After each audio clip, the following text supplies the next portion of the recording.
Oh la team, aujourd'hui on va parler de la pénurie des logements en France. Contrairement à ce qu'on entend souvent, cette situation peut être une opportunité incroyable. Let's go, c'est parti. Il y a des opportunités dans chaque crise. Pendant que certains ont peur et se retirent du marché, les investisseurs informés, eux, voient des opportunités. Moins de concurrence permet de négocier les biens, permet de réussir à faire des affaires. Si tu es propriétaire, tes biens seront facilement loués, en raison, je te l'ai dit, de la pénurie des logements. C'est donc le moment de foncer et d'investir. Deuxième point, la baisse des transactions immobilières. On te parle constamment de crise en immobilier, mais en réalité, c'est pas vraiment le marché qui se porte peu, c'est le volume de transactions. On va parler chiffres. Il y a eu une baisse de 31% des transactions entre 2023 et 2024. Pourtant, en 2023, je t'ai partagé plus de 200 projets rentables sur mon Instagram. Pour cause, les taux d'intérêt qui étaient élevés. Cela a en fait percé une bulle spéculative, ce qui a permis au prix de stagner. On est un peu le cul entre deux chaises, si je peux dire, c'est-à-dire qu'on est dans une période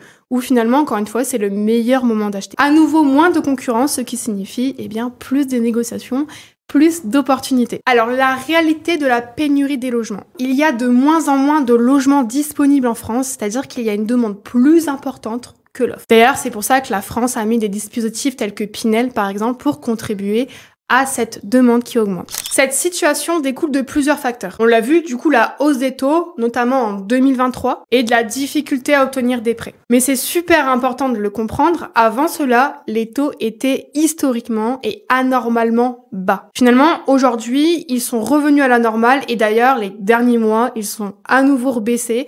On est en dessous des 4%, qui était le cas en 2023, où j'insiste, en 2023, je t'ai partagé plus de 200 projets rentables. Un peu d'histoire pour te contextualiser les taux d'intérêt. Dans les années 80, les taux d'intérêt pouvaient dépasser les 15%. Dans les années 90, ils étaient autour de 9%. Et même dans les années 2000, ils pouvaient dépasser largement les 5%. En comparaison, aujourd'hui, on est à moins de 4%, donc c'est relativement, et encore une fois, historiquement bas. Deuxième point, la fiscalité et les impôts qui font énormément peur aux Français, puisque c'est vrai que c'est quelque chose qu'on met en devant de la scène, et il est vrai qu'en France, la fiscalité, c'est un point important. Mais croire que ton investissement imposé, c'est inutile, est une erreur. Déjà, si tu as un problème avec le fait qu'il faut peut-être donner une partie de tes bénéfices, si tu es vraiment bloqué par le fait de donner, peut-être jamais tu recevras, jamais tu n'évolueras.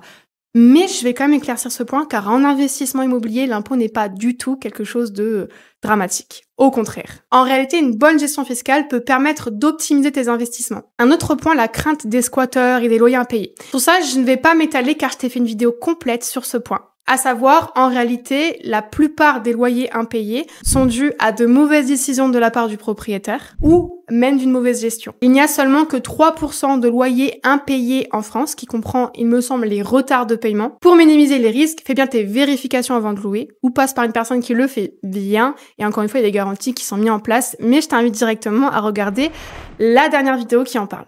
Autre point, les diagnostics de performance énergétique, autrement dit les DPE. Beaucoup d'investisseurs craignent les nouvelles normes DPE, mais en rénovant des biens anciens, tu payes peu d'impôts, voire pas d'impôts, et en plus, tu fais de la création de valeur. Tu peux donc les mettre facilement aux normes dès le départ de ton projet et bénéficier de garanties décennales sur les travaux nouvellement effectués. Ça crée de la valeur, ça te permet d'être concurrentiel et d'aller chercher les rentabilités. Un autre point qui est important et qui peut résoudre un petit peu cette pénurie, cette recherche de faire du projet rentable, c'est de t'adapter simplement aux nouvelles tendances. La plupart des personnes en France ne veulent rien changer, ne veulent pas changer, pourtant c'est le changement qui peut t'amener une différence.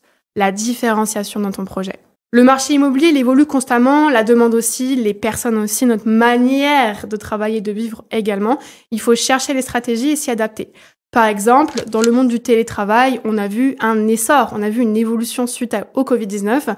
Et donc, en allant peut-être toucher ces personnes-là, tu peux davantage monter ton prix loyer car ces personnes sont prêtes peut-être, par exemple, à payer un peu plus. En conclusion, ne te laisse pas décourager par les discours alarmistes. En te formant et en restant informé, tu peux tirer profit de la meilleure manière de la situation actuelle et investir intelligemment. N'oublie pas de liker, commenter, poser des questions car comme d'habitude, j'y réponds.